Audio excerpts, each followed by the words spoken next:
Hey guys, this is Madman Mars 2000 with part 3 of my video, the official return of the Monday Night Wars. Still on Impact. I forgot to mention too, they kept in with the whole Eric Bischoff going all out to embarrass Jeff Jarrett they put him in a handicap match with Beer Money, and Beer Money ends up winning this match. And I think Beer Money are officially heel now. I mean, they were acting heel throughout the match, and at one point Jeff Jarrett did a backstage segment before where Jeff Jarrett walked up to James Storm and he's like, "Oh, you know all that Eric Bischoff is putting me through. He forced me into this match." And then he ended up asking James Storm if Eric Bischoff forced Beer Money in the match, and James Storm was just like, "Hell no, he didn't. Hell no, Eric Bischoff didn't force us into this. We volunteered for it." And then Jeff Jarrett's like, "Oh, after all I've done for you, you're gonna do this to me?" And then James Storm was like, "Oh, sorry about your damn..." But before he could finish that, Jeff Jarrett just ended up attacking James Storm, but then Robert Roode came in from behind and attacked Jeff Jarrett, and they ended up bringing Jarrett out to the ring, and the match started, and Beer Money ends up winning the match against Jeff Jarrett, and it was a pretty good match, but nothing all that spectacular. So anyway, here are the good and bad points of TNA, guys. The good points: lots of blood. Hogan and Flair bled like a few times in the night during their first match, and then the restart of the match later in the night, and that was awesome to see a ton of blood, which I knew WWE wasn't giving me. TNA also had the returns of Jeff Hardy and Shannon Moore to TNA, and the debut of RVD to TNA, which was great, even though they tried to make it look like RVD was some big, huge surprise, even though everyone in the arena and everyone at home, I'm sure, knew that RVD was going to be there. So, damn good to see RVD in there, but that's one thing I really loved. And just all the surprise, like Sting, the surprise heel turn for Sting was very well done. I thought it was amazingly done. I mean, I actually expected Hulk Hogan to turn on Abyss, is what I thought was going to happen, but that didn't end up happening.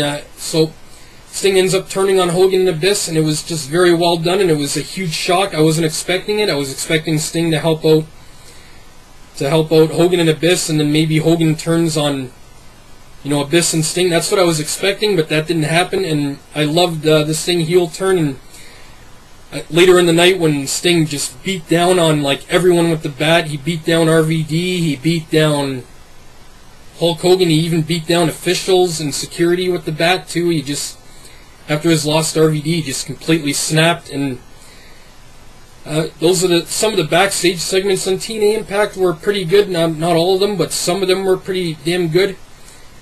Like with the Pope's interview, you guys know the Pope always cuts the best damn promos ever, and he again made like a sexual comment towards Christy Hemme, and it's hilarious how just the chemistry that he has with Christy when he makes all these sexual comments toward her was very well done.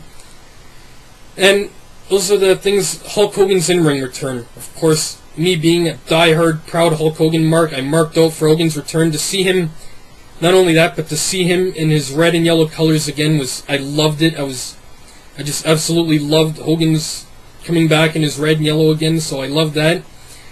And those are the really good points of Impact. The bad points are a lot of the matches were just way too short, guys. I mean, the Hogan and Abyss versus AJ and Flair match to start the show was about 2.5 minutes at max before Sting came out and made his return. I was just very disappointed with the length of that match. I was unbelievably disappointed with the Sting and RVD match, because I know, like, RVD making his debut to TNA, they wanted to make him look good. Okay, that's cool and everything, but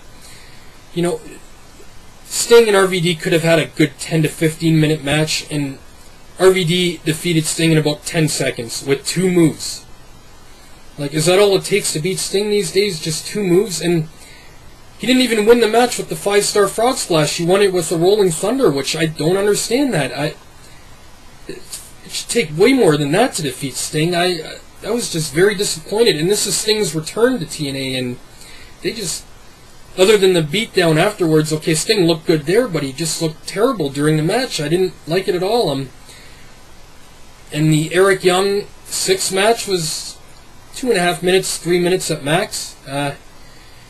Just not enough time was put into these matches at all, guys. A lot of these matches were just way too damn short.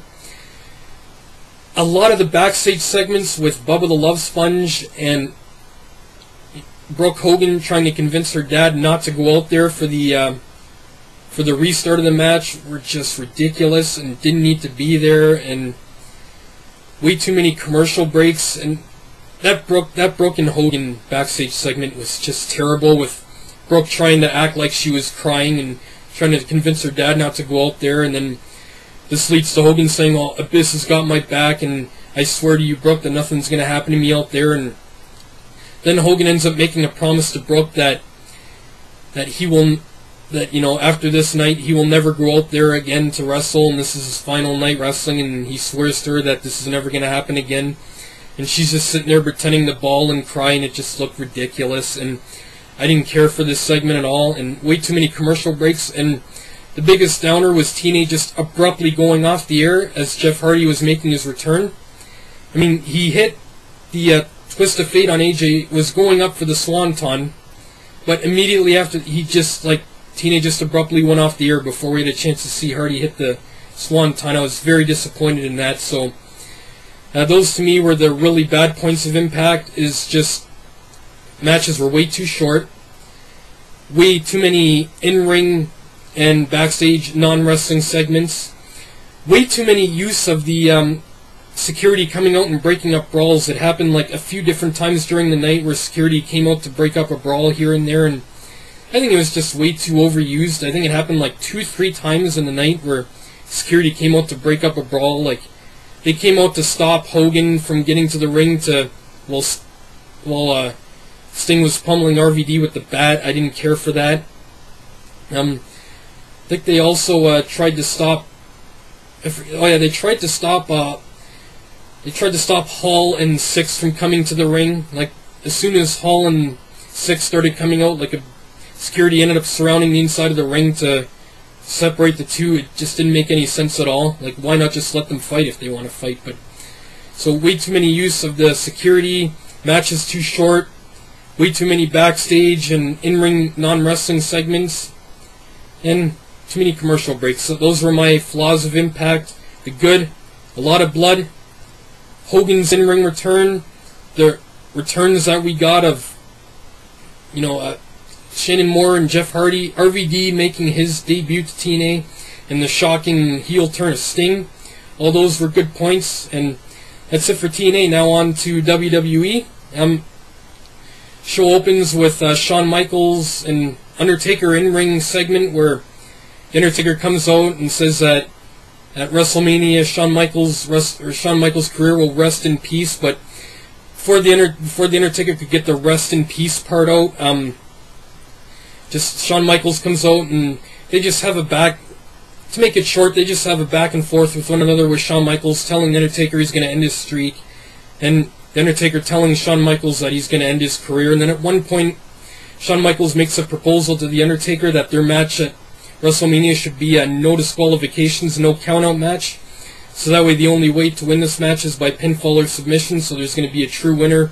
Of course, the Undertaker accepts the proposal, so the match is on now for a no DQ, no countout match at WrestleMania. And then pretty much it just ends pretty much at that, with Shawn Michaels leaving the ring after they go back and forth with each other. And this segment was very well done, really helped to build the feud up between Shawn Michaels and The Undertaker for the Streak versus Career match. So, and to start a Raw with The Undertaker was damn good, so I really enjoyed that.